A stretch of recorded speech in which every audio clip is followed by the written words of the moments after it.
whatever. Sorry about skipping out yesterday. I actually have depression and anxiety issues, and I had to go out and buy cat food and a bit of human food and that kind of thing. It ended up being an incredibly draining and exhausting trip that took longer than I anticipated, and it was long and hard. The city's probably not closing down as much as it should, which I really wish it was, that more people were listening. The people in the stores, I'm not sure people are really understanding the fact or respecting the fact that they are putting themselves at risk to keep doing their jobs and keep working so that the rest of us can go out and buy cat food and people food and all that kind of stuff. So, if you're one of those people, thank you. Oh, stop your yelling. Come here. Yeah, if you want to come up and come on my shoulder, that's okay. Hey, say hi to people. Silly boy. Okay.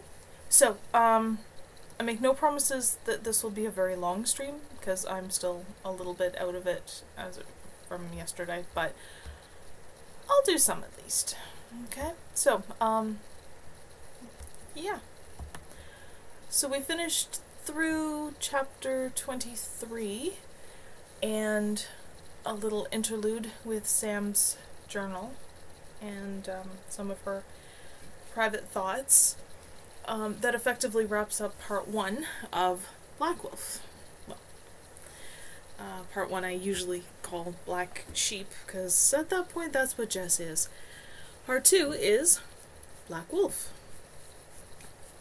You gonna stay there? You can, you know. I don't think anybody would mind.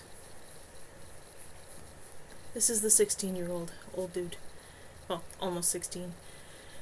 Still hanging in there. Hey, sweetheart. His name is Trick or Treat. Trick, mostly. He showed up the day before Halloween. Hey, okay. You gonna help me read? Yeah. 24. Of the entire year, December gave Patrick the least freedom. Not only did he have his usual dark of the moon hunt to see to, but he needed to find a life to offer on the night of the solstice. And all this during the time of year when the sunlight was fading, a time elves generally found either wearying or stressful, according to individual temperament. Patrick personally tended to tire more easily, this close to the longest night, with sunlight in short supply. His demon servants had no sympathy. They expected him to complete his side of the bargain, as he had each year for a decade. And as unpleasant as he found this part of it, he intended to do so. He'd arrived in this city yesterday. The dark moon was past, and he had a week still before the solstice to choose an appropriate sacrifice. Probably one of the street kids. They had no one to miss them except each other. Living like animals the way they did, what were their lives really worth? They had no possible future anyway. It was a mercy, ending it quickly. A flash of bright gold caught his eye. He glanced in that direction and paused, attention caught. The girl couldn't have been more than 16. She was certainly not mage-gifted. She was perched on the steps of an ancient limestone church with 3 humans of around her own age, sharing 2 pasteboard cups of fries between them. They could all have used a bath and some decent clothes, Patrick thought in distaste. The girl looked in his direction, and her eyes narrowed, picking up on the presence of illusion, though unable to see through it, most likely. Very briefly, Patrick let his current human disguise slip, just long enough for her to see it. Unsurprisingly, she left her companions and came towards him. He waited. "I'm not going back," she said firmly. "Back where?" "Oh, come on. Like someone didn't send you to find me and drag me back to my family?" She tossed one lock of hair, dyed vivid magenta, out of her eyes. The rest of her hair was its natural blonde, but cropped short. "I have no idea who your family might be, or where you might have come from," Patrick assured her. "I'd be the last to try to make anyone go back to one of the villages anyway, since I left Phalius a decade ago and haven't been near any of them since." Blue eyes widened. "For real? You don't like all their rules and shit either?" "Their rules," Patrick said dryly, "are at the top of the list of what I don't like about them. Along with their two-faced set of values that claims everyone is equal while giving special status to some. Like the damn wolves," she commiserated. "Think they rule the world and can get away with anything."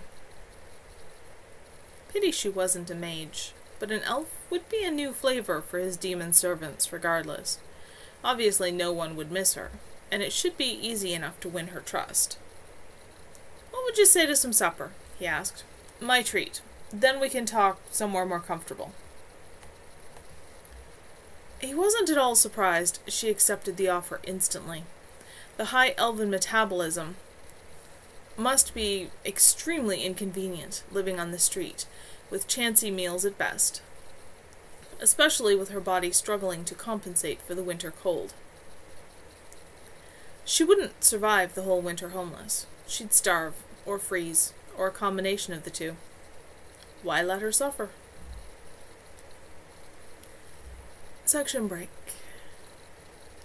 Wynne was where she should be, waiting outside the small restaurant where he'd bought her supper every evening for the past week. Patrick went along with it. Well fed, her life would be stronger, would feed the demons better, and give him more power. To stay casual and friendly grew harder with each passing day, though. More and more she reminded him of Irina. Brilliant 16-year-old Irina, who had challenged him to a game elven mages commonly played with illusions, all innocent smiles.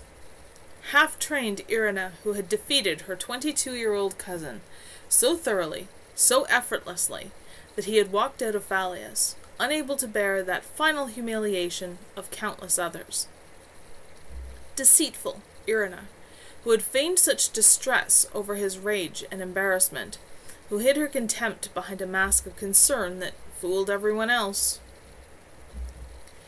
And Wynne's mother had been a Leoran, like that arrogant show-off he'd encountered a year ago, and not yet gotten around to tracking down. That meant she was a Leoran, by blood, though not by name. This year he didn't think he'd find his task nearly as disagreeable as he usually did. He encouraged her to eat as much as she could, and ate well himself. He wouldn't be able to grab quick snacks tonight. His mind would need to be on what he was doing. "Tonight's solstice," he commented, while they lingered over tea. Wynne shrugged, carefully neutral. "Yeah, so?" He gave her his best, most charming smile, and backed it with just a hint of magical suggestion. "The longest night of the year isn't a time I enjoy being alone. I don't know any elf who finds it a comfortable night. Maybe if we spend it together, it won't be so bad." He left it up to her to interpret what he might mean specifically. Briefly, Wynne hesitated, then nodded. "Solstice always makes me feel all tense," she confessed. "I don't want to be alone either." He paid, and they walked back to his motel room. Sakyle was waiting, sitting in midair, legs crossed. It saw Wynne and licked its lips. Wynne stopped, suddenly uncertain. "What's that?" Patrick closed the door. The lock snapped shut, and light coiled around the knob, sealing it in place so it couldn't be turned. With a thought, he ringed the entire room in light, soundproofing it, or rather creating an illusion of silence from within, which amounted to the same thing. "Let me tell you about my cousin Irina, Wynne," he purred, "and about the new friends I found after I left Phalius." 25. And no, he's not a nice guy. He's kind of, the bad guy. Rebecca settled herself more comfortably on the large cushion, while Avril and Moira fussed over preparations. She gazed distantly out the window, where some time before the sun had set in a glory of color, and only stars remained. Within, the only color lay in the designs painted meticulously on a large black square of pure silk, some 5 feet on a side. Avril, Moira, and Dwayne had spent many hours and some expense on it, but Rebecca had to admit that in any number of ways it was preferable to colored sand or chalk all over the wood-tiled floor. The entire coven was, of course, in black. Carl, like Rebecca, was sitting out of the way, though he looked indulgent rather than bored. Technically, there was nothing stopping a wolf from being involved in this sort of magic, but neither had much interest in doing so. Being present through it was, for the most part, tedious enough. Avril set a black candle in a clear glass holder at each point of the star, while Moira busied herself with the incense. Rebecca wrinkled her nose, but resigned herself to enduring it. Personally, she thought they spent too much time worrying about finicky little details. Most magic was simply will, and so-called spells were merely to help focus will, so why should this be any different? Dwayne, however, insisted that there was power inherent in the actual symbols and the ancient words in Sumerian or Arabic or whatever it was. If they wanted to do all that extra work, well, why argue? Hopefully midnight would come before she fell asleep. She amused herself by thinking about the past few months. Kevin's black wolf pet didn't seem to notice any fences or chains. Perhaps, she mused, this was, to him, freedom, in contrast with what he had known before. The unspoken truce between Whitethorn and Sundark did make life a little calmer, and it made matters peaceful between the members of Whitethorn. More peaceful, at least. The demon-summoning games were becoming more and more of an obsession with her non-wolf coven mates. Carl made it very clear that though he considered it a waste of time, he also considered it their right to waste it that way if they so chose. Culling demons had taken over from plans of so-called revenge as the new issue of heated discussions within Whitethorn. Certainly it was useful, and kept her coven happy and busy, but this was perhaps being done too often for the reasonable safety of all concerned. The many stories of the dangers involved were probably not all exaggeration by frightened sheep. Midnight, finally. Avril and Moira and Dwayne spaced themselves evenly around the pentagram and began the calling.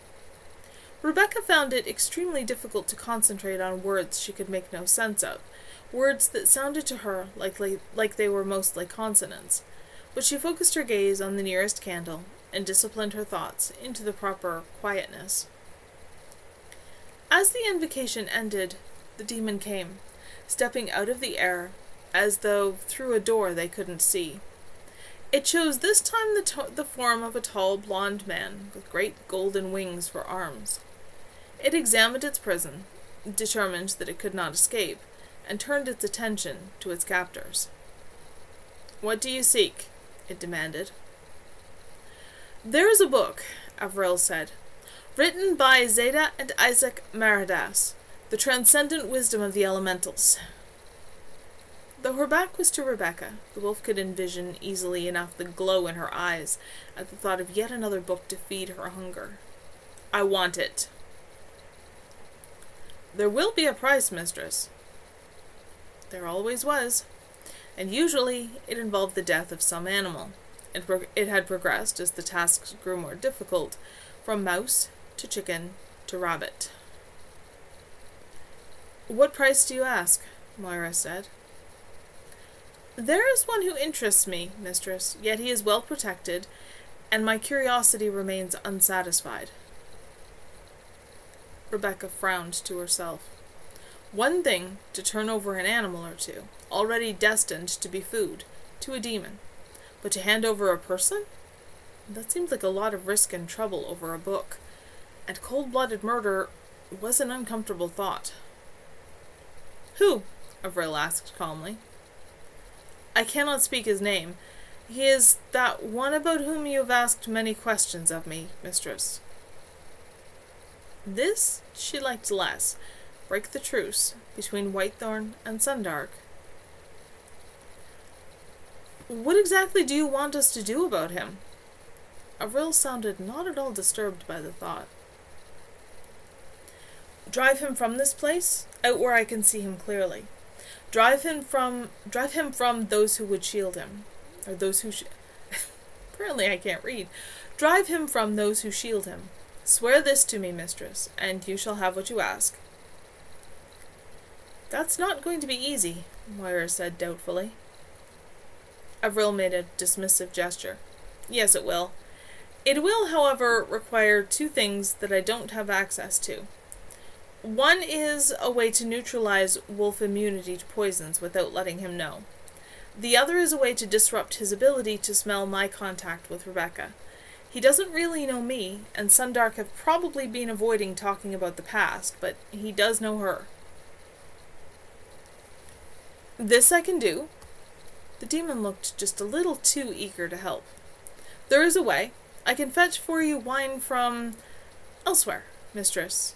Wine which will affect him as strong wine of your world reaches a human, and reduce his resistance greatly while it remains within his body. And a mix of rare herbs that will mask wolf scent from wolf. No wolfsbane taste.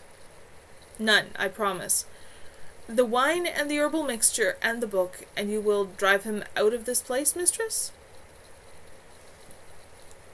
Maybe we should think about this, Moira cautioned. For the first time in a while, Rebecca agreed completely with the mage.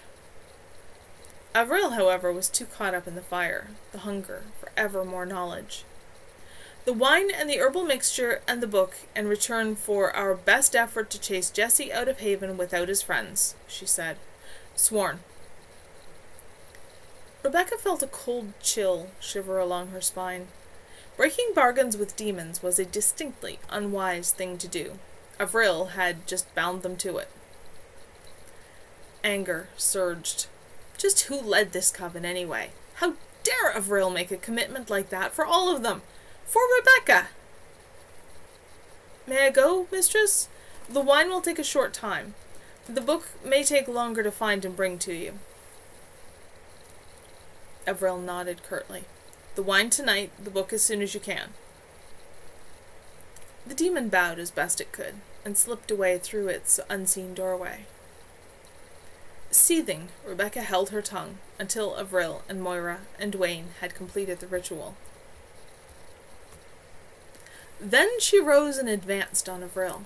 The witch spun around when Rebecca slapped a hand down on her shoulder. How dare you? Rebecca hissed.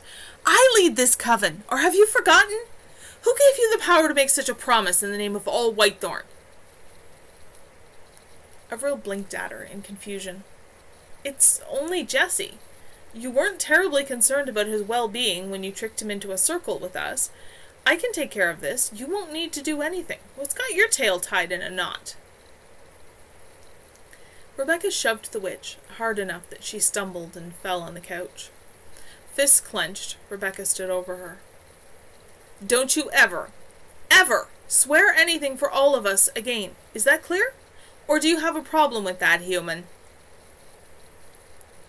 Dwayne laid a hand pacifyingly on Rebecca's arm. Come on, Becky, calm down. It's not a big deal. There's no time in the middle of a ritual to stop and hold a coven discussion. Rebecca whirled and slapped him hard. Dwayne retreated a few steps, one hand flying to his abused cheek. It is a big deal. This is my coven. I risk my damned life to keep you safe, and I get no gratitude other than lip service thanks. I stay here in this cage instead of going farther north, somewhere I can run free, and you try to add a leash as well as the cage. You're making an awful big fuss over Kevin's little pet, Carl said lazily. You wouldn't be going soft on us, would you? This isn't about him. This time we will do as Her Royal Highness Avril swore us to do. If anything like this ever happens again, I will stand back and let predators eat the whole lot of you. Unless, Carl, you really think you stand a chance alone? Silence. Do whatever you have planned, Avril. Just don't expect any help from me. Then you had better enjoy this book it brings you, because it will be the last until I say otherwise. Is all of this getting through? She glowered at Avril until her eyes dropped. Did the same with Dwayne and Carl and Moira. She strode to the kitchen door and flung it open, not caring that the January wind swept into the house and the warm air made its escape while it could. She shifted to Wolf. Hi! How's it going? Hopefully we won't have any glitches today in the chat moderation.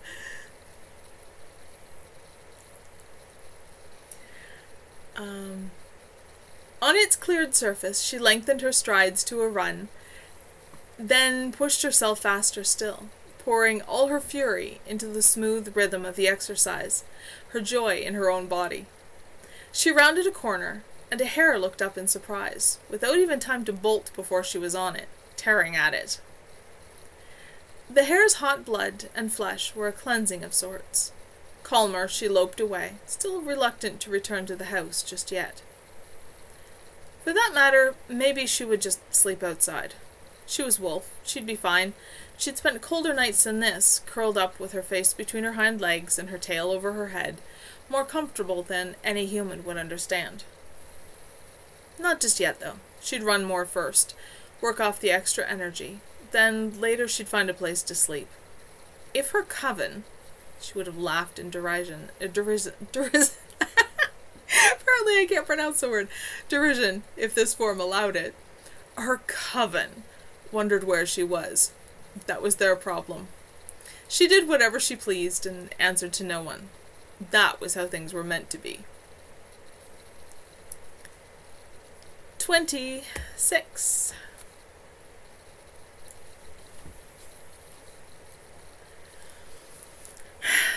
Damn school anyway. Jesse dumped the supper dishes in the sink, with more violence than he intended. One of the plates cracked in 3. Somehow that fit his mood. Swearing fluently, he fished the pieces out from under the other plates and dropped them in the garbage. I am not washing these goddamn dishes right now. If they're still here when I get a minute, which they probably will be, then we'll see. He rummaged in the cupboard for dishes for leftovers, turned back to the table to toss the rest of the spaghetti noodles in one and the sauce in the other. Both he deposited in the fridge hard enough to shake the shelves. It wasn't that he was angry over seeing so little of his friends. He remembered his own high school exams before he had run away, and sympathized with the stress, and surely college was worse. Nor was he angry that his 4 housemates had come home, found to their relief that he had supper ready, eaten quickly, and scattered again to studying and evening classes. That was why he had done it, to save them the hassle. He didn't really mind working a lot for Sam, to give her the study time for the classes she was taking. He liked spending time there. Or doing extra hours for Thomas at the brewery, to take up the slack for Sonia, who was dealing with January exams. It was interesting meeting people. In the 6, almost 7 months he'd been living in Haven full-time, both jobs had come to mean a lot to him, and his friends certainly did. He didn't mind taking over virtually all the care of Cynthia's young, white-footed, white-chested black cat, Hob, a gift last summer from Sam. Hob was actually quite appreciative. He could understand Katrin's sudden absence from his bed. She had made it very clear that sex between packmates wasn't considered to involve any particular strings, only meeting mutual needs. And besides, he had no reason to think she wouldn't go back to showing up a couple of nights a week again, once everything had calmed down. Anyway, Kate was a considerate and creative lover, but she was also enthusiastic, and he wasn't sure he'd have the energy to keep up right now. And, okay, so there was no time for the pack to play and hunt and run together. All of that he could handle. Maybe not happily, but resignedly, and waiting for exams to end and things to go back to normal. down to more reasonable work hours, and generally enjoying life with his friends, and continuing to learn all the countless things about Haven life that he still didn't know. What was frustrating him was completely irrational. It was all the little things, like at supper. Not once had any of the other four said anything not purely functional. Pass the butter, Jess? Or comparing notes about, what else, exams. Not a word that indicated that they were really aware of his presence, and barely an absent-minded thanks from Deanna before they left. Little things like no one seeming to realize at all the effort he was making to help. Come on, Jess, these people saved your ass, and they've given you a decent life, which you were sure you'd never have. Aren't you being just a bit touchy? No, damn it! It wouldn't have cost them anything tonight to talk about something else for a little while. At least Sam checks in once in a while that I'm okay. All Thomas says is, Jess, can you work Tuesday night? I need you. Damn it all, people, I'm still here. Feeling the urge to hit something, but refraining, he wiped the table off, threw the rag in the sink, and left for work. His usual way, running 4-footed along the road.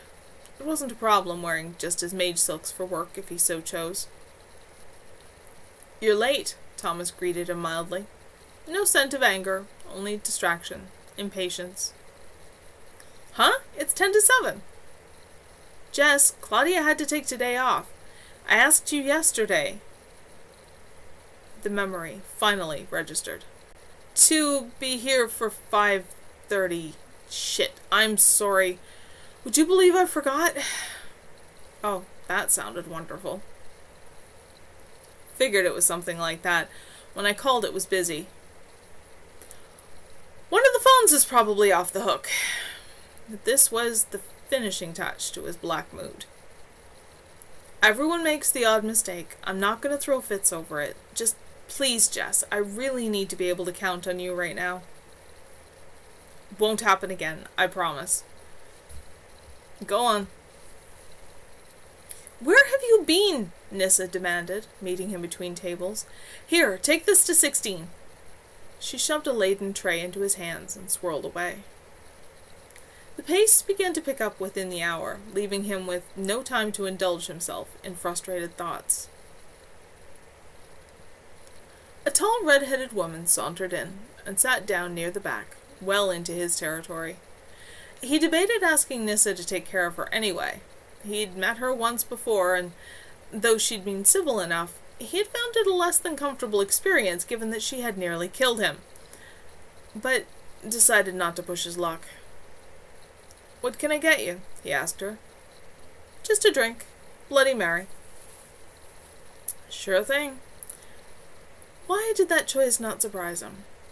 He passed on the order to Thomas, took care of another, got it, and brought it to her.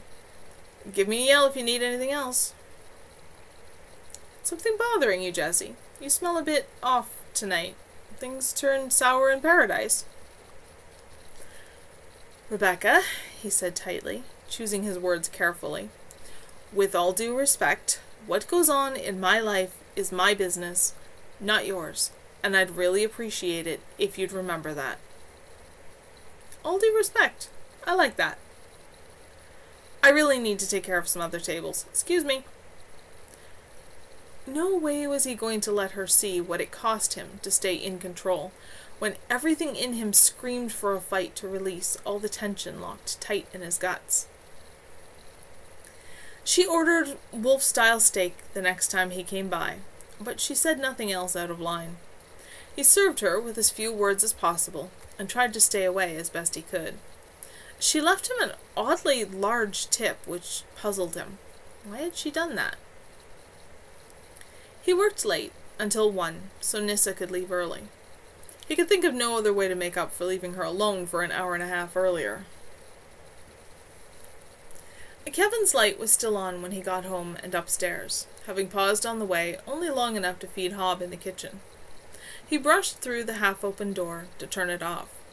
Probably Kevin had fallen asleep, like a couple of nights before, sprawled on his bed with his books. But Kevin was still up and didn't even notice him. It's past 1. Maybe you should go to bed. Mm-hmm.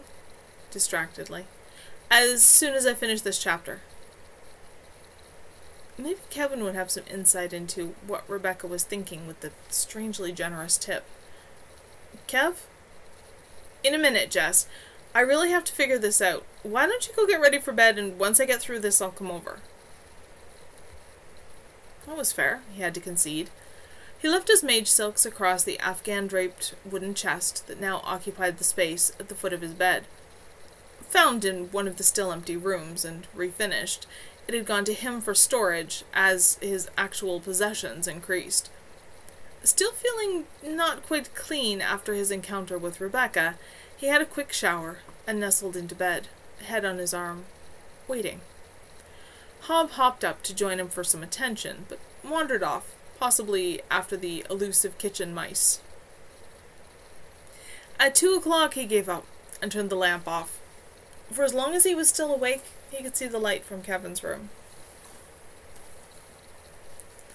By morning, the blankets were tangled around him, one on the floor, and 2 of his pillows on it, and a new bruise showed on one arm that he thought was from the head of the bed.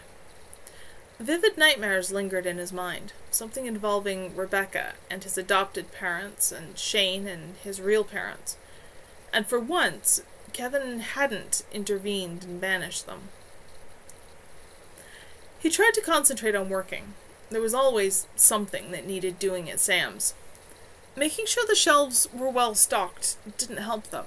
It only kept his hands busy and let his mind dwell on how much he hated everything right now. The bell on the door chimed softly. Relieved, he straightened and turned to see who. She was vaguely familiar, but he couldn't place her at all, which surprised him. Between his 2 jobs, he thought he could recognize most of Haven on sight, even if not by name.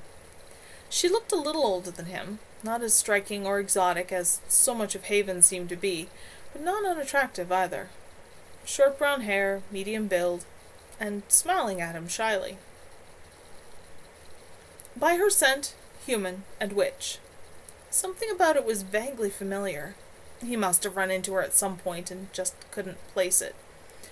She must have showered very recently, since he could smell nothing else about her except soap, and something faintly flowery and faintly green, nothing about anyone she'd been in contact with. What can I do for you? She looked down, bashfully. I've been trying to find the courage to say this. Would you like to maybe do something some night? I mean, just supper or something. I don't see why not, except that I don't know how much free time I have right now. Everybody's busy, I know. I'm lucky. I only took 2 classes this semester, and one doesn't have an exam. I've seen, you've been working an awful lot. It isn't very fair to everyone to dump everything on you. He shrugged. It'll stop soon. I have to work tonight, but not tomorrow night. Yet. So I'll just say no if Thomas asks me at the last minute. I'm allowed to have a life, damn it. Smiling, she raised her eyes, not quite to his. That'd be nice. Maybe you could come over and I'll make supper? Sure, when and where. And I'll bring dessert. That evil chocolate cake Kev taught me how to make. Do you like chocolate? Who doesn't? Around 6? She gave him directions to the house. I'll talk my coven mates into leaving for a while. Some will be out anyway. Tomorrow at 6 it is. Hey, I don't even know who you are. She blushed. Sorry, I'm Avril. I know who you are. I have to go. I have some things to do right now, but I'll see you tomorrow. Jess bid her farewell and went back to stocking shelves, happier now. At least one person in Haven knew he existed. Section break. He had to stay 2-footed to carry the cake, which meant it took him longer to get to her house after he finished his hours at Sam's. He found it easily enough, though, and knocked on the door. It was opened by a male elf, not a mage. Mages had a distinctly different scent, who greeted him amiably and invited him in. The first, overwhelming impression was of how clean everything was. The scent of the natural cleaners, common in Haven, and the gentle sense of cooking, and a mild herbal air freshener, washing out even the sense of the residents. Not a trace of clutter or disorganization in sight. Avril's in the kitchen. I was just leaving. Have fun! The elf took a jacket from the nearby closet and departed. Avril appeared at the other end of the hall while he took off his wet boots. Jessie? Oh, hi! Her gaze dropped again, and she colored, just enough that he could see it. It's nearly done. There's no hurry. I came for the company, not the food. That made her smile. That's dessert? Here, I'll take it. He went with her to the kitchen. The delicious food scents he had picked up from the hall were stronger here. Smells wonderful. High flattery from a wolf. It was a pleasant evening. They had supper, talked about music and movies and similar sorts of things. None of them the sorts of topics that sent him into defensive mode. She was delighted by the cake, which they had in the living room while listening to the stereo. He helped her with the dishes, despite her insistence that it wasn't necessary. Afterwards, they returned to the warm, cozy living room. Why wasn't he surprised that no one even noticed when he came home late that evening? 27. Where are we going? Jessie asked again.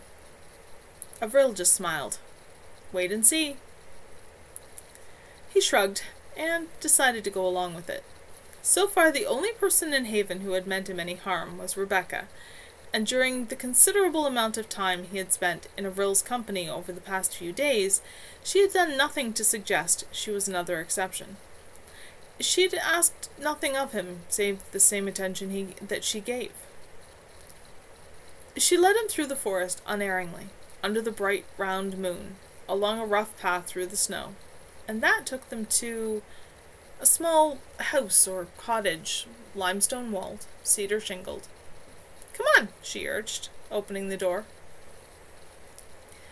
Witches couldn't do spontaneous foxfire like mages, but it was possible to spell an object to glow on command. Avril activated 3 chunks of the quartz that he had been told worked best. The interior of the building was all one room, the walls paneled with unfinished wood, the 3 windows with glass intact, the floor rough cement.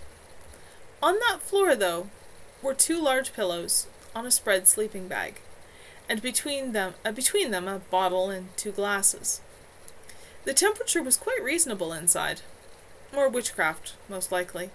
Wasn't that within the range of a witch's abilities?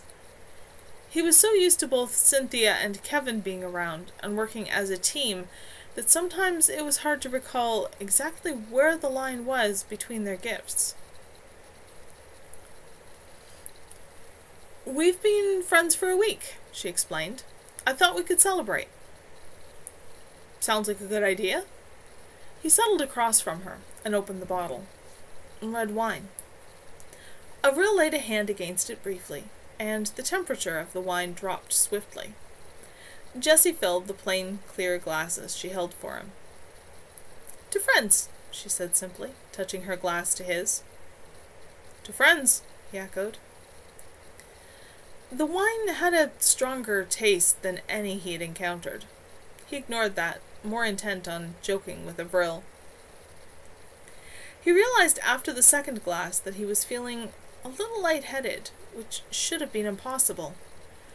Wolf resistance to poison, including alcohol, was mind-bogglingly high, only wolfsbane reducing it. He knew the taste and the scent. Eveline had made sure of it, and he detected none in this. What exactly is that? There was no label on the green glass bottle. It's homemade.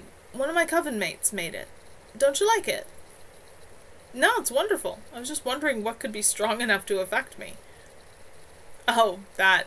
It is pretty powerful stuff. Be glad you're a wolf. I can't make the room stay still. It occurred to him that he should stop, not drink any more. He'd had too much experience with mind-altering substances. But Avril was already refilling his glass, and it would be extremely rude. After all, it couldn't really hurt him, and he deserved a chance to relax after all the stress lately, and, well, just this once. Section break. The phone rang. Kevin heaved a sigh and abandoned last-minute cramming to answer it. Hello. Kevin, it's Samantha. Is Jesse there? Huh? No, it's past noon. He's supposed to be working, isn't he? Yes, he is. He's not here, and it's actually 1:15. He's never been late before. Thomas mentioned that he was late at the brewery the other night. Wanted to know if something was bugging him. Is something? Sam, I haven't had time to keep an eye on the wolf cub lately, not with all these exams. Neither has anyone else. Oh, gods. And something could be really wrong that no one's seen? We might be overreacting, but being late isn't like him. I'll see what I can find and let you know. Thanks, Kev. Talk to you later. Later, he echoed, and hung up. Excuse me. Kevin closed his eyes, gathering his gifts. If Jess were outside his own range, he could always ask Flynn to find him, but Jesse couldn't be all that far away. The connection left long ago wasn't as strong and clear as a coven bond, and he couldn't reach along it to make direct contact, but he should be able to at least track where Jesse was. He found him, deep in the forests surrounding Haven. Mental senses told him Jesse wasn't conscious, but there was someone with him who was. Not a mental pattern he'd ever touched before. He could tell only that it was a witch. He stretched farther, checking Jesse, trying to ascertain if he was just oversleeping after a particularly exhausting night, perhaps with this witch, or whether there was something else going on. Something was definitely out of place, and this needed investigation in person. Immediately. Bane? Yo. Meet me on Morgan's Road, by the lane. Fast, and don't ask. Bane acknowledged that. Kevin left the house, long, swift strides covering ground quickly. Bane must have been some distance away. Kevin beat him. The wolf ran to him fur form and stopped in front of him, panting. Why can't I ask? Just try and find Jesse's trail. Bane obligingly began to search. Some distance down the road he found it. From there, his path was visible. It didn't take them long to come to one of the old cottages scattered around Janicot Township. In there, Kevin said tersely. He had to be wrong, didn't he? His senses couldn't have picked up what he thought they had. In there what? Is this dangerous? I'd better go first. If you want. Bane pawed the door open and stopped cold in the doorway, Kevin right behind him. Avril looked up fast from where she was sprawled half-naked beside Jesse on a sleeping bag spread on the floor. Jesse's midnight mage silks were in a pile nearby. Both were semi-covered by a striped blanket. Bane growled, the fur on the back of his neck rising. Avril blanched, stumbled to her feet, backing away, but there was only the one door. Nowhere to go except right past the threatening wolf. I don't suppose, Kevin said coldly, you'd care to explain. No, she retorted. I wouldn't. A gate formed right beside her, with Moira on the other side. She stepped through, and the gate closed. Kevin crossed the room to kneel beside Jesse, and rolled him over onto his back.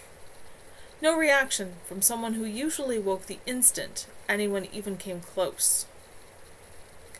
No indication of injury. It would have taken wolfsbane to reduce his resistance enough for anything to take effect, and since he knew Jessie had been taught how to identify it, it could only have been voluntary. Followed by what? Probably not wine alone. His mind was so unnaturally deep in unconsciousness, Kevin couldn't even reach him. Bane scouted, found a small plastic bottle with Avril's and Jessie's scents both on it.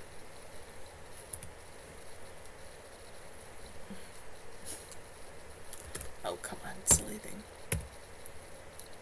Found an empty green glass bottle with a somewhat peculiar wine scent on it, and 2 glasses. He reported as well the heavy scent of strong arousal, but not of outright sex, and of an unfamiliar herbal scent. "Let's go home," Kevin said, getting to his feet. Just the thought of all this making him feel more than a little ill. That they had trusted Jessie so much to have changed. He'll know we were here. So, maybe he won't come home and we won't have to deal with this. You don't mean that. I don't know what the hell I mean, Wolf. He gestured a gate into being, back to his anchor point in the living room. Bane hesitated briefly, then crossed ahead of him. Kevin stepped through, and the gate collapsed. Section break. Jessie was mainly aware of how badly he ached when he woke. That, he discovered, was probably because of what he had been sleeping on, at least in part. But he had a headache, too, one intense enough to interfere with his vision. This felt remarkably like a hangover. What the hell had happened? His maid silks were nearby, he found when he sat up carefully.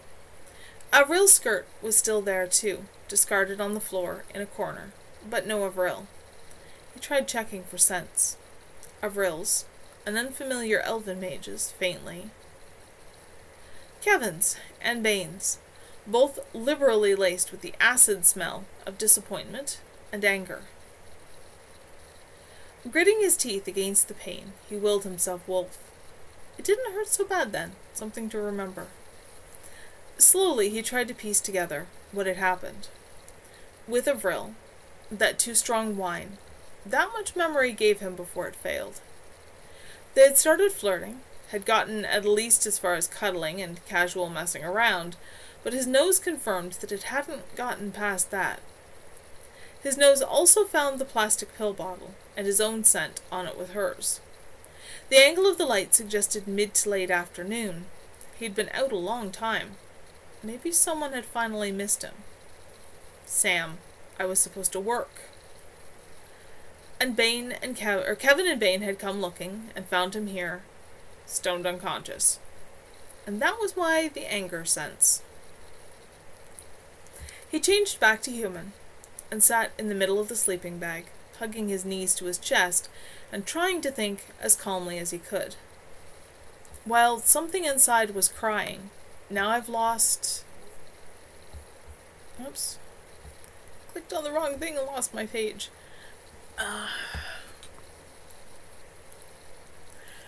Now I've lost this too, just when I was happy. No one's gonna believe me that I didn't mean to do anything. Did Avril set me up? Even if she did, no one would believe that either. Everything is totally fucked up. They won't listen. They won't understand not being able to stop. So, there's no point in going back. Back to the house. But I can go back to the city.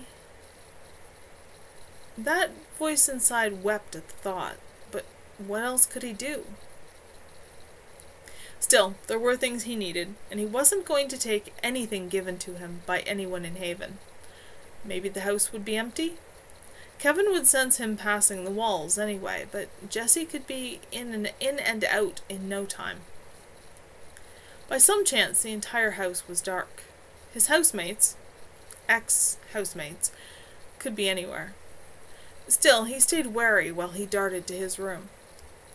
He shed the maid silks and reclaimed one of his own old black t-shirts and his jeans and leather jacket. Everything else he'd actually brought with him, he stuffed into his old black canvas backpack, pushing Hob aside when the cat tried determinedly to drag things back out. Nothing from Haven. None of his birthday presents, not even the Walkman.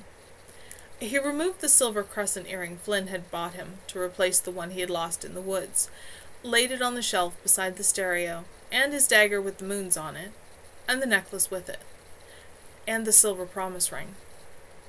Hob twined around his ankles, meowing at him urgently, but Jessie pushed him away and stepped over him. In less than 10 minutes, he was outside the gates again, trying to ignore the tears that insisted on streaking his cheeks.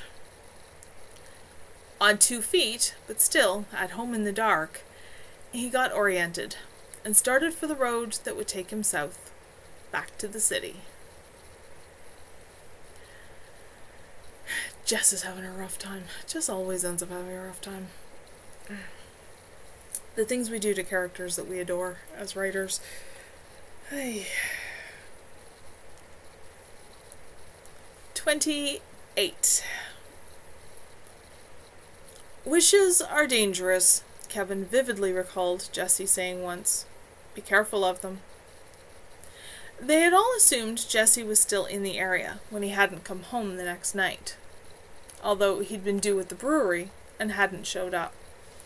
When he missed work at Sam's again the next day, a renewed, increasingly frantic search couldn't find him anywhere inside the borders of Jennecott Township. A closer look at his room made it quite clear he didn't intend to come back. Even Flynn couldn't find a wolf who didn't want to be found outside the immediate area. The elf slumped on the love seat in Jessie's room, guilt gnawing at him ceaselessly. It was his fault their wolf cub had run. He could have done 1,000 things other than leave Jess alone and with scent traces of his automatic reaction. He'd been sure that they must have told Jessie about everyone in Whitethorn, but Jessie had too much sense to have anything to do with Avril, had he known that she was part of Rebecca's coven.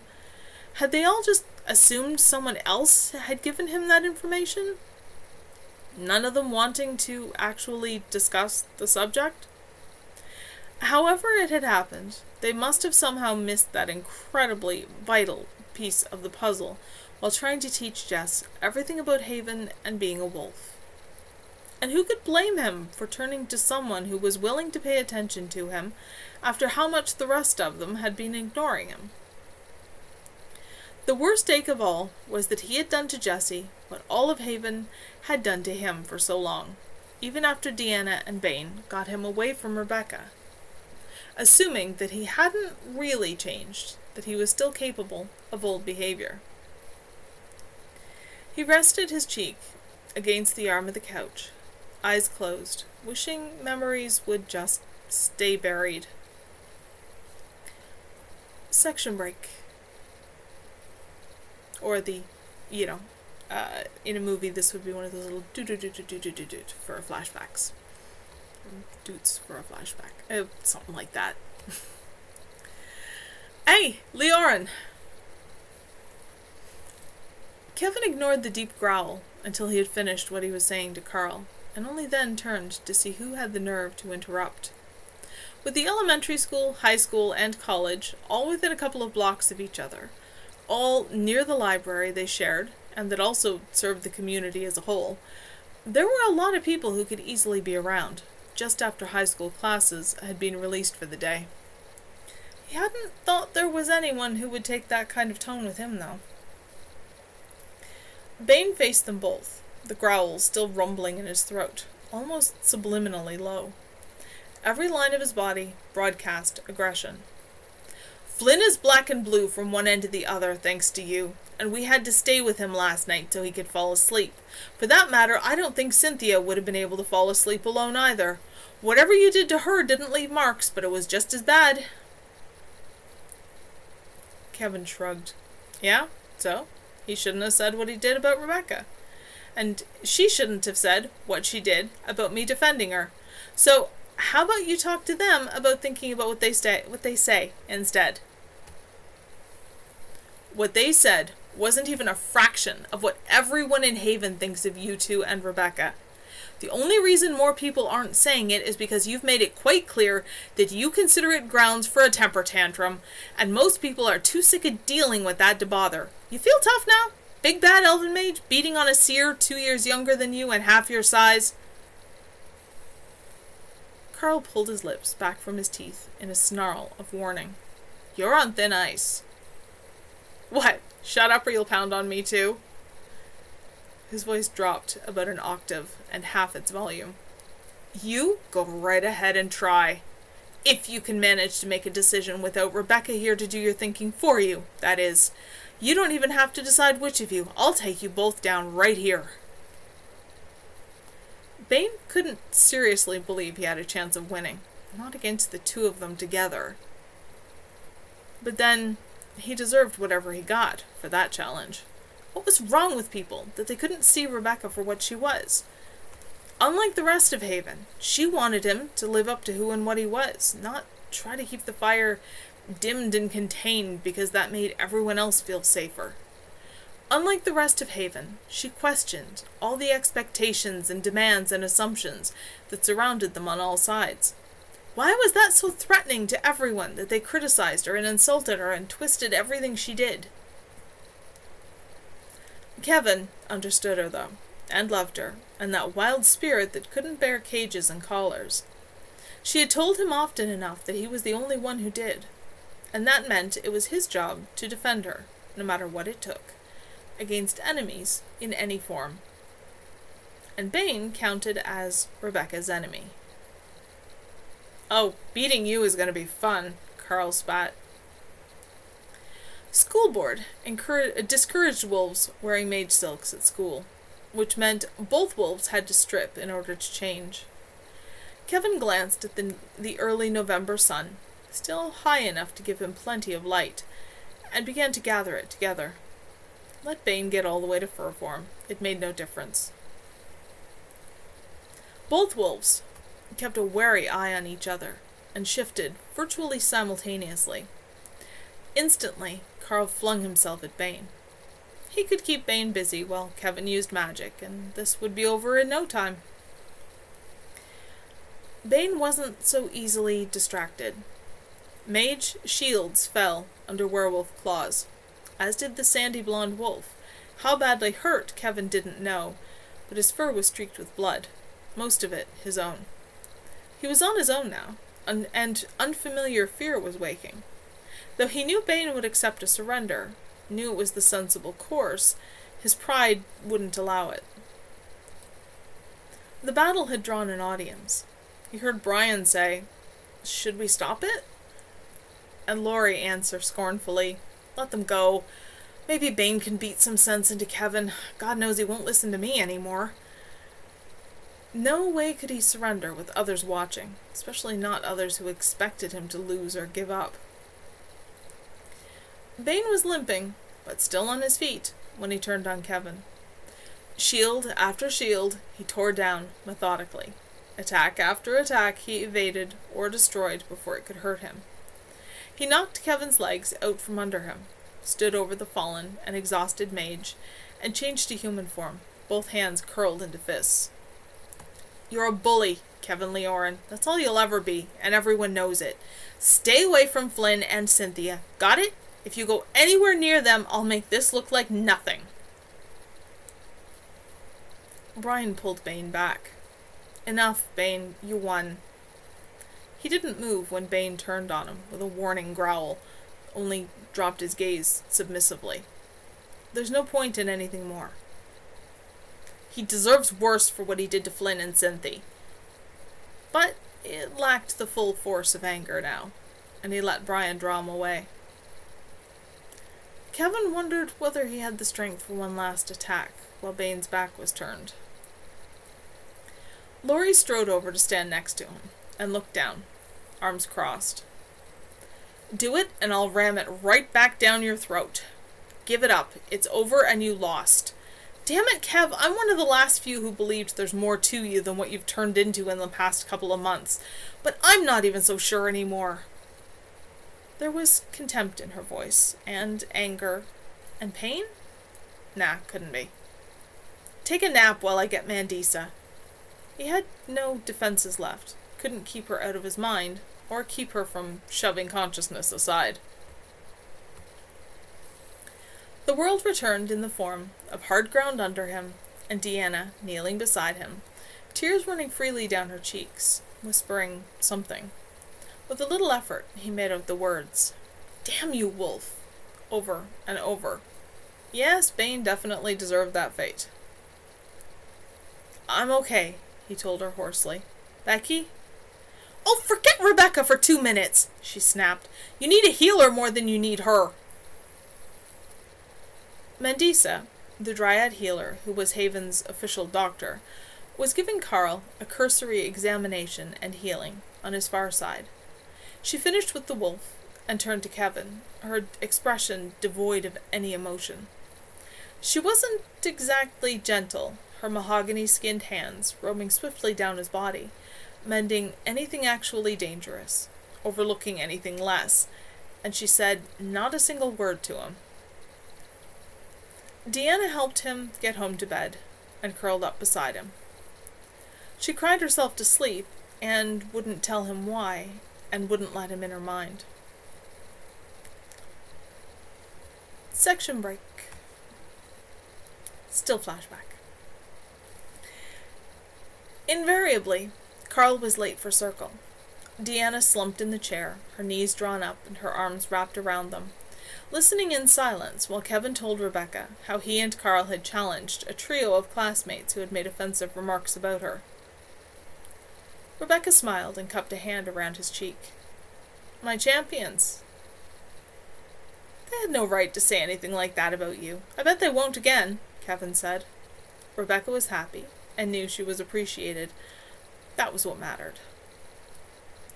"Tell her the rest," Deanna said without moving. The first thing she had said since they had arrived at Rebecca's apartment. "It doesn't matter," Kevin said dismissively. "The rest?" Rebecca said. "What does she mean?" "We just got suspended." Kevin shrugged. "With a final warning," Deanna said, "that next time they will be expelled, and that at that point it will be up to Catherine and Thomas what to do about Kev, and up to a meeting of the Alphas to decide what to do about Carl. Although Kev's mom was already nervous enough about his gift being so strong, and is now so scared of him, that she'll probably throw him out of the house before it gets that far. She might do it over this, even. It was in plain sight of a lot of people." Rebecca frowned thoughtfully, running a hand absently through Kevin's hair while she reflected on that. "Would it be so bad to just leave here?" she said softly. Deanna uncoiled, her gaze fixed on Rebecca. "Is that what you had in mind all along? Completely destroy their lives? Destroy every connection to family and friends that they have, so they're absolutely focused on you and only you, with no room for anything else? Then what? Gods, Rebecca, what kind of sinkhole do you have inside that you can only fill by turning a pair of teenage boys into your zombies at the cost of their own futures?" "Dear what?" Kevin began, utterly taken aback. "Shut up," Rebecca said, more than a hint of growl in her voice. "For your own sake, Deanna, shut up now." "No," Deanna said. "I've been watching this for 4 months now. I can't just watch this anymore. I want to know, what is wrong with you, that instead of protecting your coven, you abuse them instead?" "Dia!" "Shut up!" Both Deanna and Rebecca snapped at him. So close together it was nearly a single voice. Kevin looked from one to the other, at a complete loss for what to do. He had known that Deanna didn't really understand Rebecca. Neither did Carl, but he came closer. Dryad nature was, well, what it was. Rebecca's demand for obedience, so that she could best protect them, above all, protect her too tempting elven mage, made sense, but more and more lately, Deanna had obeyed only with obvious reluctance. This kind of outright defiance was something else altogether. "I already can't reach Carl anymore," Deanna said, sitting forward in the chair. "We grew up together, but you've turned him into someone I don't even know. You're killing everything that's genuinely Kevin. All the laughter and the playfulness and the kindness by inches, and he won't listen to me because you've got him so convinced that he is your soulmate and your knight in shining armor. And you want me to keep going along with this? Not on your life, Rebecca." Rebecca's rising growl alarmed Kevin increasingly. Deanna was his best friend. He couldn't let Rebecca hurt her. If Rebecca lost her temper, she'd attack, but he couldn't go against Rebecca either. "That is enough." Rebecca stood up and took a step towards Deanna, threateningly. Kevin saw Deanna shiver, but she refused to lower her gaze, kept her eyes on the alpha bitches. "No." Teeth showing in a snarl, Rebecca untied the ribbon drawstring of her skirt and let it fall. Her blouse followed immediately. They were all mage silk. Kevin had made them himself, but it underlined the warning and the countdown until Rebecca was going to hurt Deanna. No! An eye blink before the red wolf lunged. A wall of shimmering crimson spun itself out of the light of the setting sun. Rebecca couldn't stop in time, hit it, and was thrown back. Hackles raised, teeth bared, she turned on Kevin. "I can't let you hurt Dia," he told her shakily. "I do as I please, now and always." She advanced on him, menacingly. The sunlight was fading fast, but there was enough for him to use for a moment more. What should he do? He looked at Rebecca, looked at Deanna, and decided, though something inside him screamed at him that he was insane. He spun the last of the sunlight into a cord and flung it at Rebecca. It tangled itself around her, and she lost her footing. Snarling in fury, she clawed at it. It wouldn't hold her long. "We have to get out of here," Deanna said, bolting to her feet. Kevin slammed the door shut behind them and threw as much magic into sealing it as he quickly could. That might buy them an extra minute or two. "The pet store's close," Deanna said breathlessly. "Sam and Brian will help. Rebecca won't mess with them." Kevin nodded mutely. From inside, Rebecca howled, wildly, a summons to Carl. The door shuddered as she threw her full weight against it. "Quickly," Deanna added. They fled across the yard, through ankle-deep snow. Kevin glanced back as he heard the door give way. Rebecca was racing directly towards them, and he had no illusions about what she might be capable of in this kind of rage. They couldn't possibly reach the pet shop before she caught up. There was probably no one who would let him in the door, or who would care if Rebecca killed him. But that wasn't true for Deanna. "Dia, get out of here." "I can't leave you." "Then find help. We can't both outrun her. I'll hold her. Go!" She hesitated, unwilling to leave him, but she knew as well as he did what their chances were. She ran off across the lawn. He saw her trip on something under the snow, catch herself with a hand on the ground. Then Rebecca got there. He hated this time of year. Edging up on the winter solstice, night fell so early. There was a waxing moon up there somewhere behind the clouds, but scant light made it through to the ground. That left only electric light to use, and that never worked as well. And the cold, even had he been dressed for it, the bitter December cold was an enemy. Well, at least Deanna would be safe. Carl's solid, shaggy bulk knocked Kevin off his feet. Kevin scrambled to get at least to his knees, threw all he was into weaving the glow of street lights and outdoor lights into a shield around himself. It won't hold. It won't hold. I'm having too much trouble concentrating, and there's just nothing to use, and it's so cold. I have to give Dia time to get somewhere safe. He bowed his head, trying not to think about the snapping teeth held back only by an all too fragile barrier of light. They were going to kill him, he was sure of it. There was no hope of anyone being willing to intervene between him and the consequences of his own choices. Possibly the intense cold would kill him first, which might be a mercy.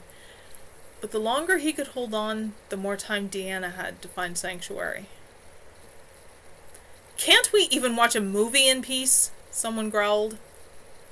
Kevin looked up fast. Bane, with Flynn, and Cynthia, and Deanna. "You've scared them badly enough," Bane said shortly. "Face it, Rebecca, half your coven just mutinied. You've lost them." Rebecca rounded on him, snarling, tail up and ears forward, in pure aggressive threat. Bane sighed. "1-on-1 then, you and me." She hesitated, then abruptly wheeled and raced away, Carl at her heels. "Thank you," Kevin whispered. "I can't believe I just helped you." "Leave him alone," Deanna said fiercely. "Rebecca's been messing with his mind. Kev isn't a bully." "That's a damn good impression of one, then." But his expression softened a little as he regarded the drained elven mage, still kneeling on the ground. "Still, you know him better than anyone, and you're still looking out for him.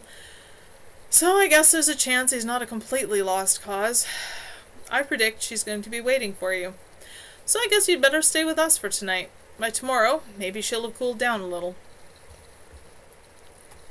Immediate protest from Flynn and Cynthia, both of them watching Kevin as they might a large dog of uncertain temper. "For one night," Bane overruled them. "If you'd rather, I'll take them home with me. I'm not her to force anyone into anything. I don't blame you, but she's not rational enough to think about what she's doing. She'll kill them." Flynn yielded first. "Deanna doesn't deserve that," he muttered. And Kevin did. He couldn't have been angry, even if he'd had the energy. He was too surprised help had come at all, and even less would he have expected it from this quarter. Cynthia sighed and nodded. For one night, I suppose if we don't get him inside and fed in a hurry, it's going to become a moot point very quickly. But you," she glanced at Deanna, "keep him on a leash, would you?" "Kev won't hurt anybody without Rebecca," Deanna said stubbornly. All right. Come on then." This was Flynn's house, and it was wonderfully warm inside.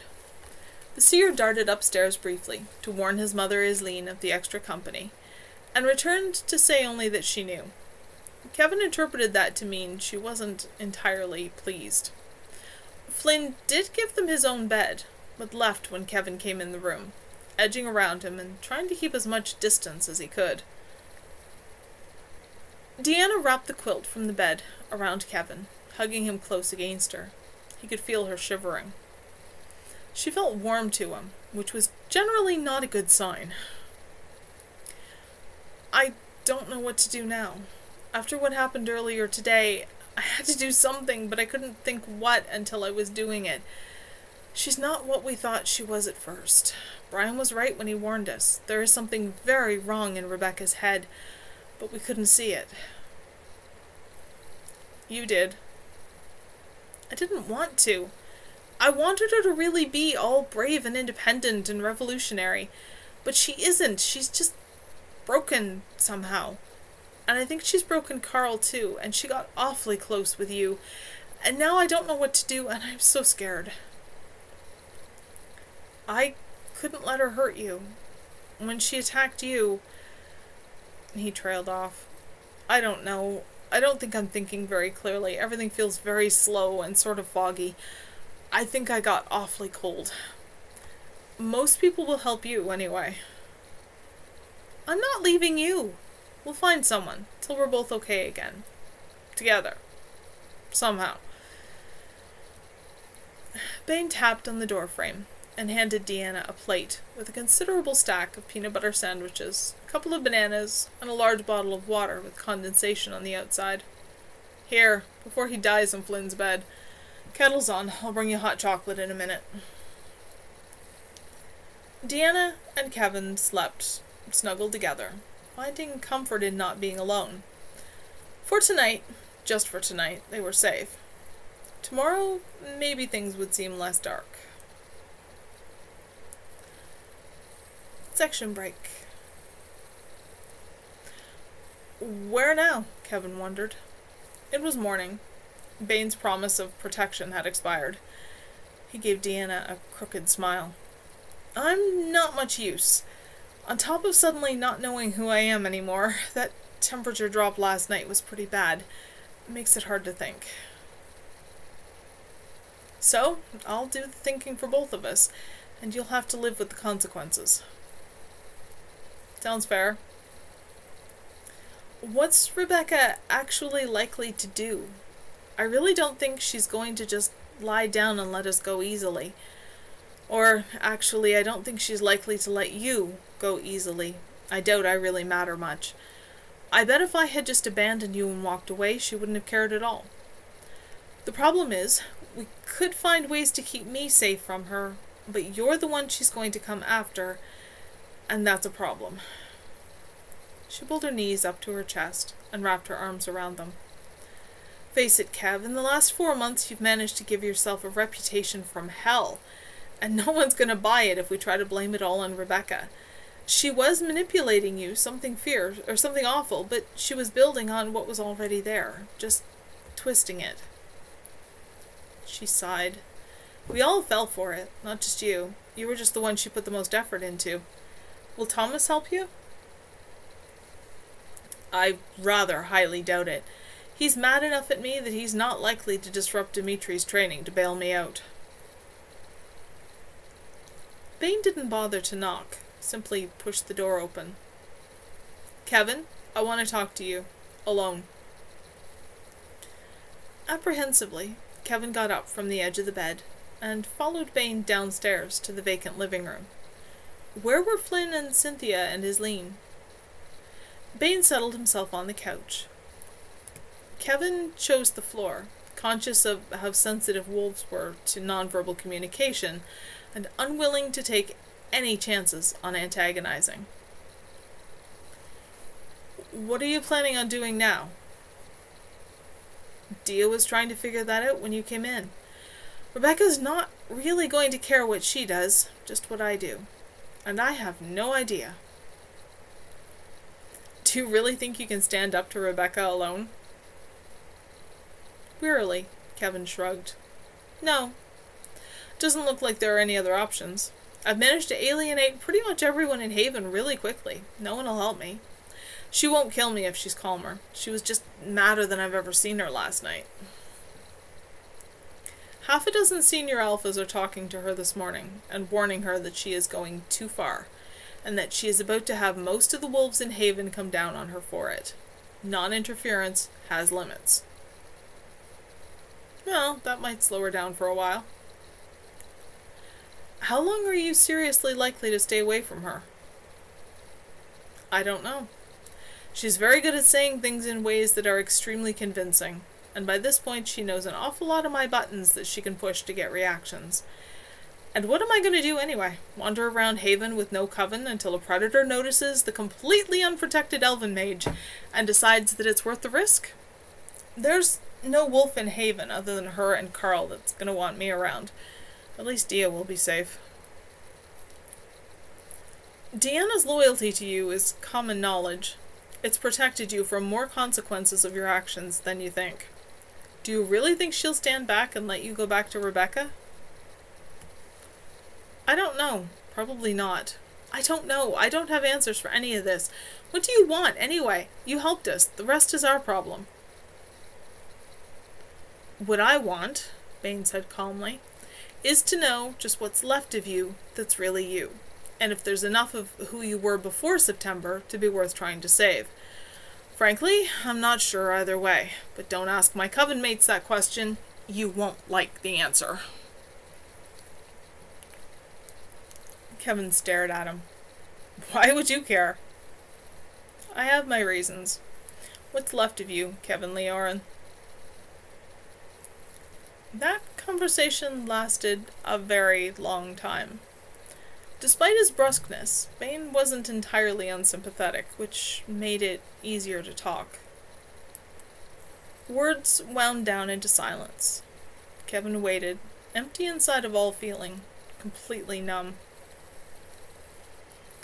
Bane slid off the couch to kneel in front of him, and cupped a hand under Kevin's chin to raise his head, so he could meet him eye to eye. You've managed to dig yourself into one hell of a hole, Mage, the wolf said gently. And despite my better judgment, I don't have the heart to leave you in it. If you promise me no more bullying, you'll try to get yourself all untangled, then I'll do all I can to help you. Caught completely off stride, Kevin whispered, I promise. Up till now's been the easy part, Bane said. Now comes the hard part. Section break. Oh, so true, Bane, Kevin thought. The hard part. And it's never ended in some ways. I'm such a hypocrite. I came down hard on Jess, but I'm the most like him. If Coven Sundark ever broke, would I go back to Becky? I'm not sure I'd have a choice. And I'm certainly in no position to say anything about irrational behavior. I set new records.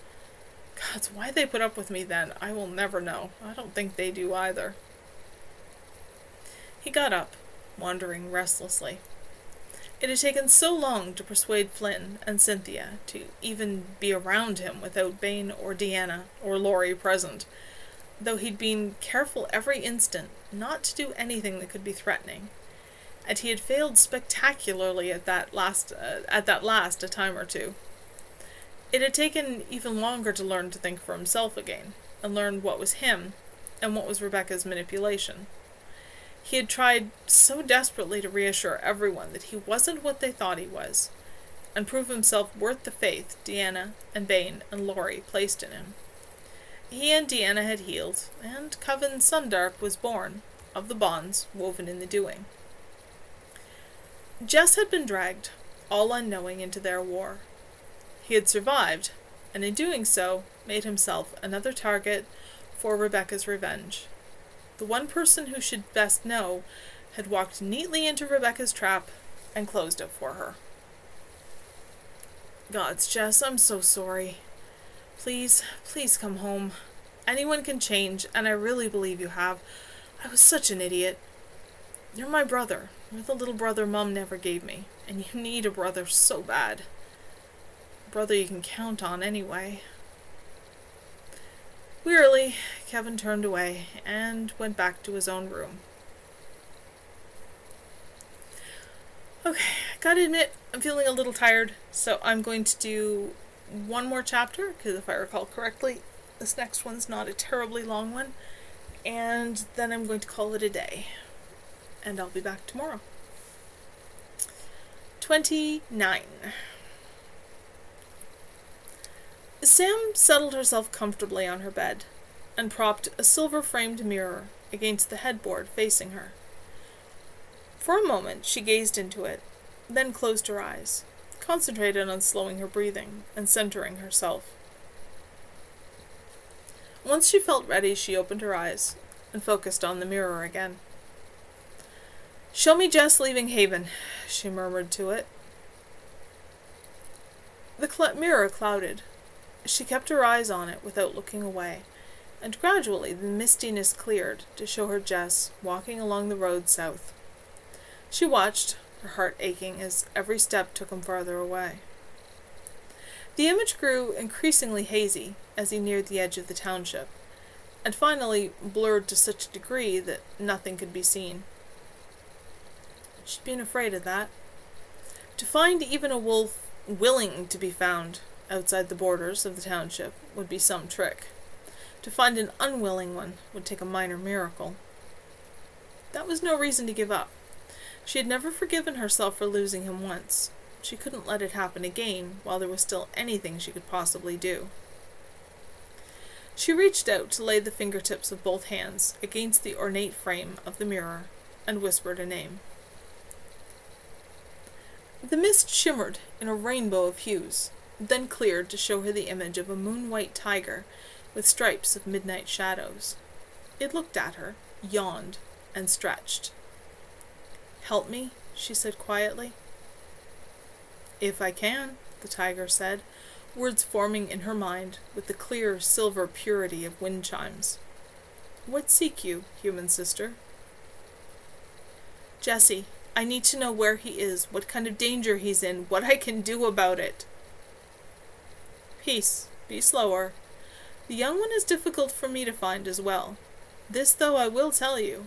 There are those on my plane who grow ever more certain that he is of Cassandra's line, and there are those who seek ways to simply kill him so that the question becomes irrelevant. Those ones begin to involve those who summon them." Sam shivered. "Then he's in serious danger." "He is." The tiger washed one forepaw meditatively, and resumed with a thoughtful note in its voice. "And yet, he is not. Demon luck is powerful indeed, and his will to live is very strong. To kill him would not be at all an easy thing to do." "There has to be something we can do." "There is. Wait. This much I know. This tale has not yet ended. Too much remains unresolved, and the universe dislikes unfinished business." "Waiting won't help him." She heard her voice beginning to climb in volume, and lowered it again. "The greatest danger to the young one is danger only he can fight, and that only when he is ready. Let the game play itself out. The time will come when you must act, but for the present, there is nothing you can do. Could I find him for you, I would tell you where he is, but what then? He would not hear anything you say. Be glad I cannot. If I could, then others could as well." Sam shook her head stubbornly. "I can't accept that. I can't just sit back and hope Jesse decides to come home someday before the less pleasant residents of your plane kill him. There has to be something I can do." "As you will. Call him by his true name for all the world to hear. Tell your friends and his the full truth. Then your wait will be over." "I can't do that either, and you know it." "Of course you can. You must simply be prepared to accept the consequences." "If you aren't willing to help me, then I'll ask others until I find someone who will." Tiger laughed, not ungently. "You will not find any who is more your friend than I. You will get less help from some, and misdirection from others." "I have to try. Maybe someone can at least give me something to go on. Anything is better than doing nothing." The tiger's form blurred, shimmered fluidly into that of a white falcon with midnight markings. "You are well matched with your soul, bird human sister. I wish you all good luck in your quest." The image broke like a rock that had been dropped in a mirror of water, and cleared to show only rainbow mist. Alfari pushed the door open and jumped up on the bed. She sniffed at the mirror, then curled herself into Sam's lap, purring softly, watching the mirror intently. Sam stroked the cat with one hand, while she called upon other demon allies, and some less friendly ones she knew only by name. Some of them she thought were as restrained in their mockery as they were, only because of Alfari's presence and obvious loyalty. If nothing else, the moral support was worth a great deal, while demon after demon scorned her search, or told her brusquely that no demon could or would help her. Finally, exhausted, she gave up and leaned forward to turn the mirror face down on the bed, then picked it up again. Connection broken. It merely reflected her and Alfari. She got up, draped Alfari over one shoulder, and went out to the living room. Brian gave her a weary smile. Any luck? With what? Looking for Jess. Don't tell me you aren't. I won't believe you. I didn't find out much of anything that's any use. You and everyone else. Maybe he'll change his mind and come back. Sam shook her head slowly. Do you really think he will? No, not really. Eveline and Katrin are trying to track him, but I don't think they're going to get anything useful either. He headed south. He went back to the city. I'd bet a lot. We can't find him there. Flynn's willing to relocate indefinitely to search from there, and Kevin's willing to go with him in case that helps, but that's dangerous and pointless. There's much too much noise from too many other people for Flynn to get a fix. And he does know it, he just doesn't want to admit it. Nothing's impossible, Sam said softly, stroking Alfari absently. Demon luck's pretty powerful. His life takes him on enough of a roller coaster ride that I guess you could call it demon luck, but I'd rather not place much faith in luck. Neither would I. Not even demon luck. Okay, that's the end of the chapter. I'm really sorry, but I really am very tired, so I think I'm going to call it quits there for today, and I will be back tomorrow, aiming for sort of 1 o'clock, 1:30-ish Eastern, but life doesn't always cooperate. And yeah, if you want the text version of this, prismcat.com/blackwolf, all one word, or with a hyphen. It'll go to the same place either way. And you can find several versions from, well, several formats from multiple sites there. The Wattpad version is currently the most up-to-date version. I really have to get around to updating the others, but that's going to take hours to do. I haven't gotten that far yet. If you've been hanging around and listening, thank you very much, and I hope you're enjoying the story. I will be back tomorrow, and I'll pick it up then from chapter 30. I'm actually putting these on YouTube as well. If you search for, what's my account there? Prismcat Books, I believe.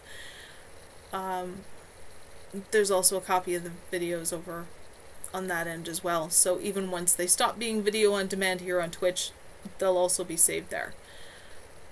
I think that's about all I can think of. Everybody stay safe, look after yourselves, social distancing, wash your hands obsessively, look after each other, be kind to each other, please be kind to each other. Everyone is stressed, everyone is scared, and I'll talk to you tomorrow.